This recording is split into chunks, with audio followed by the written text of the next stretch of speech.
우리 하나님께서 믿는 자들에게 주시는 최고의 선물은 바로 제3위이신 성령 하나님이십니다. 우리가 믿음을 하나님의 선물이다 이렇게 말하죠.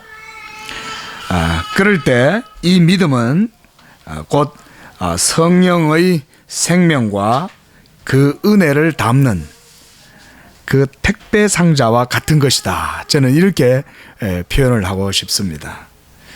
하나님께서 우리에게 선물을 보내실 때 우리가 그 선물 상자를 받았어요. 그 상자는 믿음이에요. 그리고 그 속에 선물은 성령이십니다. 그래서 성령은 바로 그 선물 꾸러미 안에 있는 선물 그 자체라고 할 수가 있습니다. 우리 존 칼빈은 이 믿음을 일컬어서 하나님의 은혜를 받는 손이다 이랬습니다. 성령께서 우리 안에 손을 만들어 주셔서 하나님의 은혜를 받게 하신다 그랬어요. 이 표현만 보면 제가 말씀드린 표현이 약간 좀 애매할 수 있을지 모르지만 그 은혜가 뭐냐? 그것이 곧 생명이고 의라면 이것은 바로 성령으로 말미암아 우리에게 주어지는 것입니다. 오전에도 목사님 그런 말씀하셨죠. 여러분 성령이 없으면 아무것도 없어요. 우리는 처음부터 끝까지 모든 것은 다 성령으로 말미암아 이루어지는 것입니다. 하나님의 부르심도, 그 다음 칭의도, 그 다음 성화도, 그 모든 신앙의 삶의 과정과 그리고 그 마지막도 모두가 다 성령으로 말미암아 이루어지는 것입니다. 그리고 이 성령의 선물은 하나님의 약속으로 말미암아 주어진 것입니다. 하나님께서 자기의 사랑과 선하심과 그리고 그의 자비하심을 하나님의 택한 백성들에게 나타내 보여주실 때에 그 최고의 사랑의 표현이 바로 성령을 주심으로 내가 너희와 함께 하시겠다. 바로 그 약속입니다. 하나님이 우리와 함께 계신다. 이건 무슨 말입니까? 성경에서 임마누엘이죠. 특별히 이 임마누엘은 예수 그리스도에게 붙인 구원의 이름입니다. 임마누엘. 임마누엘, 임마누엘. 하나님이 우리 가운데 함께 계신다. 그 구원이라고 하는 그 이름의 뜻이 곧 하나님께서 그의 백성들과 함께 거하신다라고 하는 말과 같습니다. 임마누엘, 하나님. 그 하나님이 우리와 함께 하신다. 이 말은 곧 구원을 의미하는 겁니다. 그래서 여러분, 우리 기독교의 구원은요, 이방 종교나 세속 종교나 또는 여타 다른 어떤 철학적인 종교 관념과는 다릅니다. 기독교의 구원은 하나님이 우리와 함께 하심으로 이루어지는 겁니다. 함께 하신다는 말은 내 옆에 서 계신다는 게 아니에요. 함께란 말은 내 속에 거주하신다는 거예요. 드웰링 하신다는 거예요. 우리 안에. 하나님께서는 예수 그리스도를 통해서 이 임마누엘의 약속을 성취하셨어요. 그리스도의 모든 구속이 성취되자 하나님께서는 그리스도의 영을 믿는 자들 가운데 보내주심으로 하나님의 구원의 경륜을 완수하셨습니다. 여러분, 지금은 구원의 과정이 아니라 구원이 이미 완성됐습니다. 여러분, 구속사의 과정에서. 그리고 하나님의 택하신 자들의 수요가 세계 만방에 널려있는 하나님의 택하신 자들이 복음을 다 들으면 그때 이제 페이드아웃 끝나는 거예요. 그러면 하나님의 주 예수 그리스도께서 강림하심으로 모든 세계에 하나님의 구속이 마무리되는 것입니다. 알곡은 모아서 곳간에 가라지들은 모두 다 불에 하나님께서 사르실 것입니다. 그리스도의 이 구속, 그 구속의 마침표는 바로 성령의 내주하심, 임재하심으로 이루어지는 것입니다. 그럼 여러분, 언제 이루어졌어요?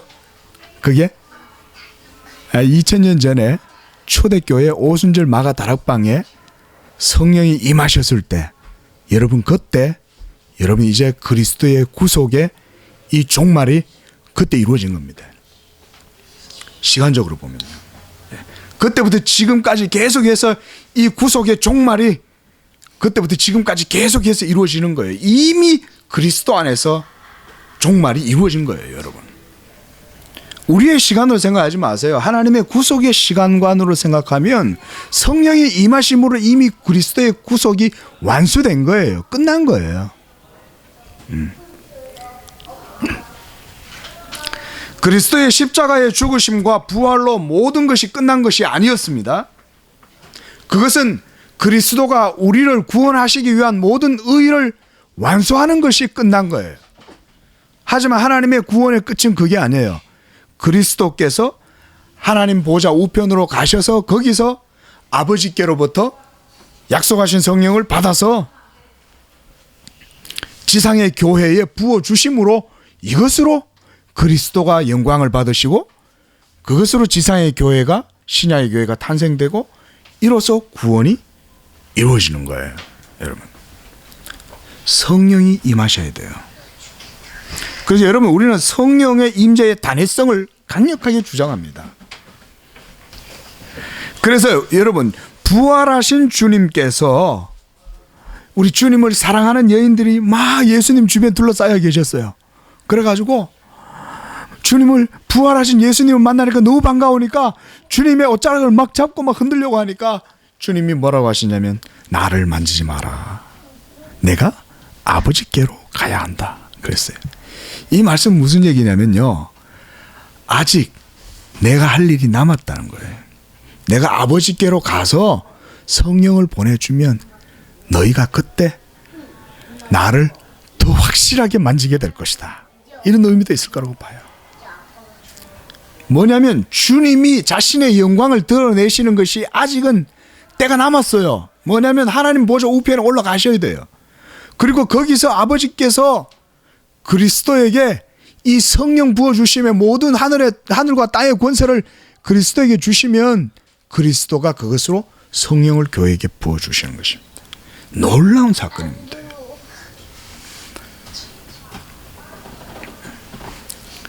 뭐 그런 말이, 그런, 제가 그 19절은 잘 모르겠지만은 뭐 한 송이 뭐 들국화를 피우기 위하여 뭐 소쩍새는 봄부터 뭐 그렇게 울었다 그런 말이 있는지 모르겠는데요. 예. 여러분, 우리 주님께서 이미 창세로부터 해가지고요, 성육신 하시는 그 시기까지 그 오랜 세월을 주님이 뜸들이고 기다리신 이유가 바로 여기에 있습니다. 뭐냐면 성령을 주시기 위함이었습니다.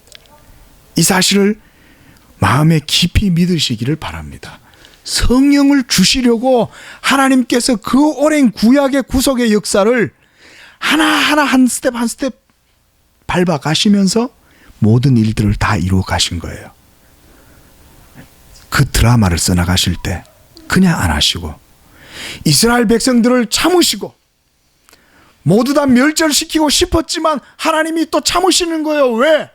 장차 하나님께서 큰 일을 계획하고 계시기 때문에 성령을 부어주시려고요.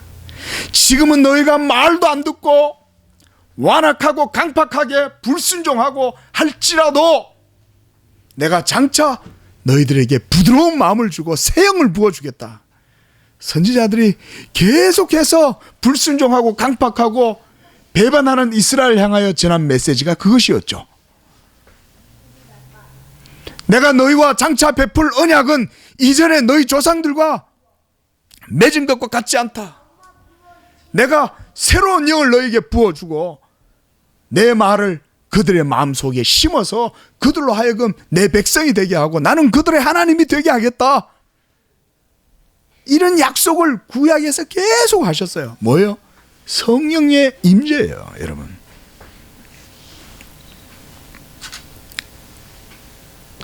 그래서 본문에서 주님께서도 26절 말씀에 보면 아버지께서 내 이름으로 보내실 성령이다 이렇게 말씀하셨어요.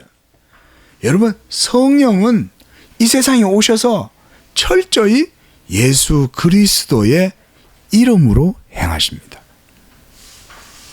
이처럼 하나님께서 예수 그리스도를 통해서 이 임마누엘의 약속을 성취하셨습니다. 하나님이 우리 가운데 거하신다는 이 말씀을 구속사적으로 볼 때 이것은 바로 구원의 성취를 의미합니다. 그리스도께서 그토록 구원을 위해서 몸부림치신 이유, 십자가를 참으신 이유, 우리를 위하여 수치를 당하고 조롱을 당하고 멸시를 받고 고난을 당하시고 침뱉음을 당하고 급기야 십자가에 못 박히고 허리에 창이 찍히신 그 이유는 우리에게 성령을 선물로 주시기 위함이었습니다. 이것이 여러분 그리스도가 그토록 우리가 알기를 원하시는 거예요. 하나님이 여러분들에게 자비하시다면 그 자비하심의 핵심이 무엇이겠습니까? 그저 여러분 오늘 하루 먹고 사시는데 하나님이 생명을 허락해 주신 거예요? 그저 오늘 운이 따라서 뭔가 일이 잘 풀리고 내가 직장에서 승급하고 뭐 나한테 수입이 좀 더 들어오고 이런 것 때문에 여러분 감사합니까? 아니에요, 여러분. 그게 바로 우리 목사님 늘 말씀하시는 소유죠. 그런 것으로 여러분 감사하는 것이 아닙니다. 하나님께서 여러분들에게 성령을 주시고 이 성령으로 여러분들을 새로운 존재로 하나님께서 거듭나게 하시고 생명과 의의 존재로 만들어 주셨다는 거예요. 이것으로 기뻐하고 감사하라는 것입니다. 이것을 위해서 그리스도가 그토록 몸부림치신 거예요. 그러므로 하나님의 구속의 역사에서 성령의 이 임재 사건, 성령이 이 세상에 공식적으로 임재하셔서 일하시는 그 사건은 예수 그리스도의 모든 구속의 마침이며 그의 열매인 것입니다. 열매. 여러분 우리 십자가주의 교회 성도님들은 이걸 잘 아셔야 돼요. 그리스도의 모든 구속의 성취가 그 열매로 주어질 때 성령을 주시는 거예요. 여러분 성령이 바로 그리스도의 구원의 열매라고 할 수 있어요. 열매. 믿으시기 바랍니다. 네. 그리스도께서 이루신 모든 구속의 의미가 성령의 임재로 말미암아 그의 택하신 백성들에게 생명과 의와 능력으로 주어지는 것입니다. 생명, 의, 능력. 네. 이게 바로 영적인 생명과 의와 능력이에요. 영적인 생명과 의와 능력. 오늘 본문에서 주님은 바로 그 성령께서 우리 가운데 오시고 우리 가운데 거하실 것이다 라고 이렇게 말씀하고 있어요. 특별히 우리가 요한복음에 대해서는 뭐 우리 교회는 잘 알겠지만요. 요한복음의 특징 가운데 하나가 뭡니까? 예수 그리스도로 말미암아 성부, 성자, 성령 삼위일체 하나님의 진리의 그 생명을 우리가 거기서 본다는 겁니다. 예수 그리스도로 말미암아 우리가 하나님 아버지의 그 자비하심과 선하심과 우리에게 베풀어 주시는 모든 것들을 우리가 누리는 거예요. 예수 그리스도를 통해서. 네. 근데 오늘 본문 말씀 한번 보십시오. 여러분 11절 한번 보십시오. 내가 아버지 안에 거하고 아버지께서 내 안에 계심을 믿으라. 믿으라 그랬습니다. 그 예수님이 믿으라 할 때는 그냥 믿으라 하는 게 아니고 여러분 믿을 만한 이유를 설명을 해 주세요. 이게 기독교입니다. 여러분 기독교 맹신 종교 아닙니다. 여러분 그냥 믿어. 이건 목사님들이 입이 아파서 설명하기가 힘드니까 그냥 믿으라 이 말씀이지 이유가 없는 게 아니에요. 성경이 말하는 믿으라는 말에는 이미 이유가 다 있어요. 그 이유가 오늘 본문 속에 다 있어요. 그리고 성경 전체가 그 얘기를 다 해요. 뭡니까? 바로 성부, 성자, 성령 삼일체 하나님이세요. 저는 이걸 늘 강조해요. 여러분 성경 어디를 보세요. 모든 것들이 다 삼위일체적으로 이루어집니다. 아버지가 계시고 아들이 계시고 성령이 계세요. 그리고 이 삼위일체 하나님의 진리가 우리에게 생명으로 올 때는 반드시 중보자 예수 그리스도를 우리에게 분명하게 제시하고 그를 통해서 우리에게 제시된다는 점입니다. 네. 그래서 10절에도 내가 아버지 안에, 아버지는 내 안에 계신 것을 너희가 믿지 아니하느냐? 내가 아버지 안에 거하고 아버지께서 내 안에 계심을 믿어라. 진리의 하나님이 역사하신다. 그 진리대로 나를 믿으면 너희가 하나님의 진리를 경험하게 될 것이고 볼 것이고 그 능력도 체험하게 될 것이다. 그 약속이 말씀하는 거예요. 이방의 종교와 기독교의 차이가 뭡니까? 이방의 종교의 신은 삼위일체가 아니죠. 예. 그리고 신과 인간과의 만남 조우를 얘기해도 무슨 신합일, 신비주의적인 그런 어떤 신합일 같은 거 이런 거죠. 이방 종교는 얘기하지만 기독교가 말하는 하나님과 성도와의 하나됨은 그런 신합일이 아니에요. 하나님과의 그 관계는 명확하게 언약의 관계 안에서 이루어지는데 그 언약의 실체가 예수 그리스도예요.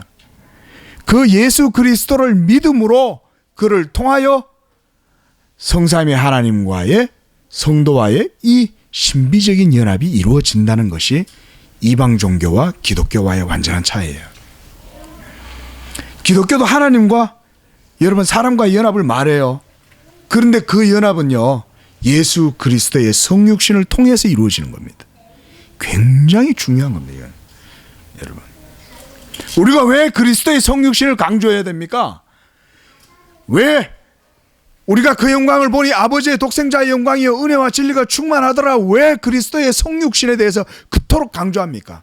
왜 말씀이 육신이 되셨다는 말씀을 그렇게 강조합니까? 그 이유는요, 이 예수 그리스도로 말미암아 우리가 성부, 성자, 성령 하나님 안에 하나가 되기 때문에 그렇습니다. 이거는 이방 종교에서 말하는 신합일이 아니에요. 구속의 중보자 예수 그리스도로 말미암는 의의 연합이에요. 이것이 바로 기독교가 말하는 생명의 연합입니다. 우리가 요 후에 잠깐만 요한복음 17장 말씀 한번 보겠습니다.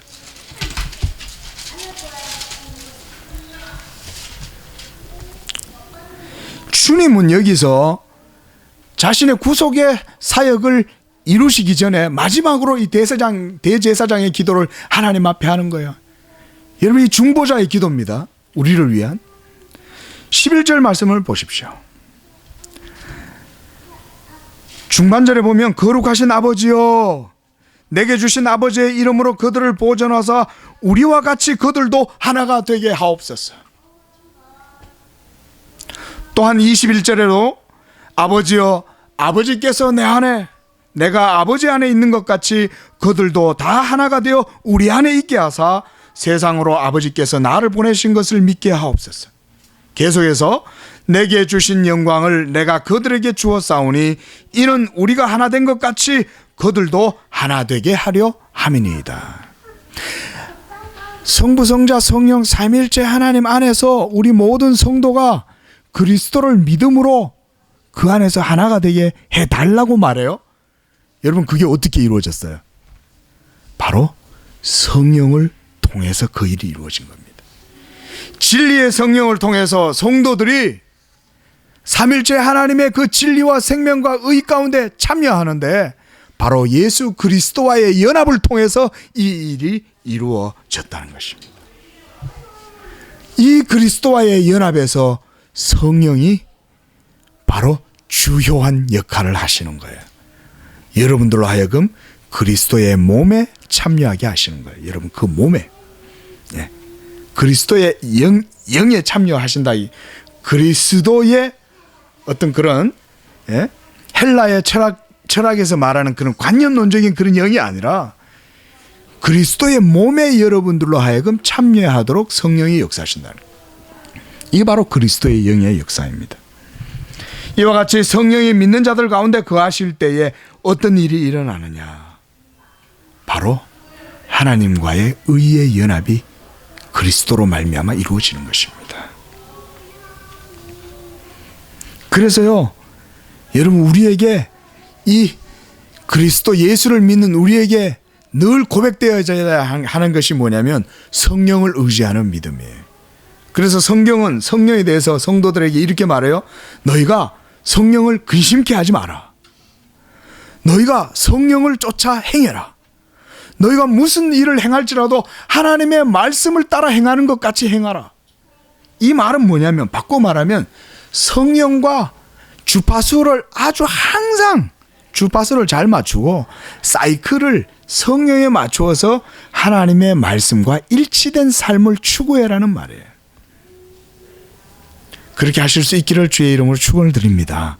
우리 모두가 다 하나님의 말씀의 사이클을 맞추고 성령의 주파수에 아주 민감해서, 예? 여러분 주파수 마셔보셨죠? 아날로그로, 예? 싹 이렇게, 예. 성령은 진리니라 라고 사도 요한이 말씀하실 때 이 사도는 이 진리는 바로 그리스도와 동떨어진 진리가 아닙니다. 그리스도의 구속의 사역과 그리스도의 인격과 그리고 그리스도의 그 사역으로 말미암는 모든 진리와 그리고 법적인 효력을 가지고 믿는 자에게 오시고 또한 그것으로 인치고 보증하시는 바로 그런 의미에서 성령을 진리라고 말씀하시는 거예요. 좀 개념이 오십니까? 여러분, 성령은 진리니라, 또는 오늘 말씀에서 진리의 성령이 너희에게 오시면 이라고 말할 때 성령에다가 진리를 붙이는 거예요. 진리의 성령이다, 성령은 진리다, 이렇게 말씀하는 거예요, 성경이. 그 말은 바로 성령은 그리스도의 인격과 사역과 완전하게 매치가 돼서 일치해서 우리에게 행하신다는 겁니다. 그 그리스도와 떨어져서 성령을 우리가 이해할 수 없어요. 그래서 요한 1서에 보면요, 사도가 성령을 뭐라고 표현하냐면 피와 물과 성령 이 셋이 합하여 하나이니라 이렇게 말해요. 그리고 성령은 진리니라 그렇게 말합니다. 피와 물과 성령 이 셋이 합하여 하나고 성령이 진리다. 이게 무슨 말씀일까요? 한마디로 말하면 그리스도의 인격과 사역에 성령이 떨어져서는 아무런 의미가 없다 이 말입니다. 여러분, 완전하게 그리스도와 일치하여 그리스도의 영이 우리 안에서 진리의 사역을 행하신다. 그러므로 성령은 한시도 그리스도를 떠나지 않으셨고 하나님께서도 성령으로 말미암아 그리스도와 늘 함께 하셨으며 그리스도의 모든 행하시는 사역들을 성령이 도우시고 성령으로 말미암아 행하신 것이 그리스도의 사역이에요. 여러분, 오늘 본문 말씀 보십시오. 여기에서 예수님은 철저히 성령과 동행하심을 보여줘요. 그리고 성령을 통해서 하나님께서 그리스도와 동사하신다는 사실도 여기에서 보여줘요. 11절에 내가 아버지 안에 거하시고 아버지께서 내 안에 계신다. 그렇게 해서 내가 무엇을 행하든지 내가 아버지의 뜻 가운데서 행하신다. 또한 이 교훈이 그대로 우리에게 예수님이 적용시켜 주는데 14절에 이렇게 말해요. 내 이름으로 너희가 무엇을 구하든지 구하면 내가 행할 것이다. 여러분, 이게 약속이에요. 이게 바로 예수님이 우리에게 주시는 복음의 약속이 이런 겁니다. 우리가 예수 그리스도를 믿고 진리 가운데에서 나아가면 너희가 무엇을 행하든지 너희가 무엇을 구하든지 내가 행하리라. 놀라운 말씀이에요, 여러분. 이거. 이럴 때 이거 확 잡아야 돼요, 말씀을. 여러분이 그리스도 안에서 하나님의 뜻대로 원하고 기도하는 모든 것을 하나님이 행하시겠다고 지금 약속하시는 거예요. 그게 바로 성령으로 행하시는 거예요. 여러분, 예수님이 모든 사역을 행하실 때도 예수님 혼자 하셨다고 생각하시면 안 됩니다. 예수님도 홀로 하시는 것이 아니라 아버지께서 나와 함께 계셔서 일하신다 이렇게 말하세요. 또 동시에 성령이 예수님의 모든 사역을 도와서 행하세요. 그러니까요, 예수님도 좀 특수한 의미에서는 예수님도 믿음으로 모든 일을 행하신 거예요, 여러분. 그 예수님의 믿음이에요. 예수님도 하나님 아버지를 믿고 성령의 도우심과 역사하심을 믿고 그것으로 모든 일들을 다 행하신 거예요. 그가 친히 하나님이셨으나 사람으로서 그가 이렇게 아버지 안에서 성령으로 모든 일들을 행하신 거예요. 이것은 여러분 우리에게 그대로 적용할 수 있는 것입니다. 이것은 우리 예수 믿는 자들에게도 동일하게 적용되는 진리예요. 그래서 진리의 성령이 우리 믿는 자들과 함께 하시고 우리 가운데 이 진리의 성령이 거하고 계시며 그의 영으로 우리 가운데 계신다. 여러분 안에 성령이 거하실 때도 그가 따로 역사하시는 것이 아닙니다. 성령이 진리이신 것은 바로 그가 그리스도의 영이시기 때문에 이 그리스도의 진리와 영광을 믿는 자 안에서 부단히 증거하시는 사역을 하고 계시고 아버지의 뜻을 따라 진리로서 모든 구속의 역사와 경륜을 성령이 이루어 가시는 거예요. 여러분, 자, 여기서요 중요한 게 있어요. 우리가 이 사실을 믿어야 한다는 거예요. 이거 그냥 흘러 지나가듯이 설교 그냥 오늘 그냥 하루 듣고 그냥 끝내자 이게 아니라 성경이 바로 여러분들에게 이와 같은 실제적인 약속을 하고 계신다는 거예요. 그리고 이것은 철저하게 여러분들의 모든 삶과 100% 일치되기를 하나님이 원하신다는 거예요. 의미 없게 그냥 읽어가면 안 돼요. 이 말씀을 붙들어야 돼요. 성령이 그리스도와 함께 역사하시고 모든 일을 이루신 것처럼 이제 그리스도로 말미암아 우리가 성령을 받았고 그 성령이 우리 안에 거하신다. 이렇게 성령을 철저히 의지하고 여러분들이 행할 때에 진리의 하나님을 경험하게 됩니다. 경건의 능력을 여러분의 삶 가운데 경험하게 됩니다. 여러분들이 정말 기도하면 기도한 가운데에 하나님이 역사하신다는 사실을 여러분 확인하게 돼요. 여러분 기도해놓고 됐는지 안 됐는지 여러분 신경도 안 쓰면 그 기도한 것도 아니에요. 그런데 내가 간절한 마음으로 그게 적은 주제든 큰 주제든 하나님 앞에 그걸 놓고 심중에 그리스도의 이름을 의지해서 기도합니다. 그러면 하나님 아버지와 성령이 벌써 같이 해요. 벌써 진리가 여러분들의 기도 가운데 벌써 역사하시는 거예요. 그리고 성령이 그 일을 하세요. 그리고 그렇게 기도하고 난 이후에는 반드시 그 기도에 대한 증험이 있어요. 왜냐하면 진리니까. 삼위일체께서 약속하신 거니까 증험이 있어요. 말씀을 맺겠습니다. 여러분, 하나님의 최고의 약속은 바로 임마누엘 예수 그리스도의 성육신을 통해서 오늘 우리가 이 성령의 은혜를 누리는 것입니다. 하나님께서 우리에게 주신 이 성령으로 말미암아 여러분들이 항상 이 진리를 여러분 삶 가운데 실제적으로 경험하고 그것으로 말미암는 확신이 여러분 삶을 더욱더 부유하게 해서 여러분들의 삶이 정말 영적으로 승리하는 삶이 되시기를 주의 이름으로 축원을 드립니다. 기도하겠습니다. 자비하신 하나님 아버지, 감사합니다. 생명 없고 의도 없고 그저 세상에서 버림받은 자들처럼 언약 없이 이방인처럼 살아가던 우리들, 그러나 예수 그리스도로 말미암아 우리에게 이 생명을 선물로 주시고 의를 선사해 주실 때 성령을 우리에게 주셨다는 사실을 우리가 늘 감사하고 믿고 또 그것으로 의지하고 고백하며 이 세상 살아갈 수 있도록 인도하여 주시옵소서. 그로 말미암아 우리의 삶이 예수님과 같이 정말 더욱더 그리스도의 그 진리와 일치된 삶을 살고 성령에 민감해서 성령을 쫓아 행할 때에 하나님 아버지의 기뻐하시는 뜻이 우리의 삶 가운데 실현될 수 있도록 축복하여 주시옵소서. 예수님의 이름으로 기도하옵나이다. 아멘.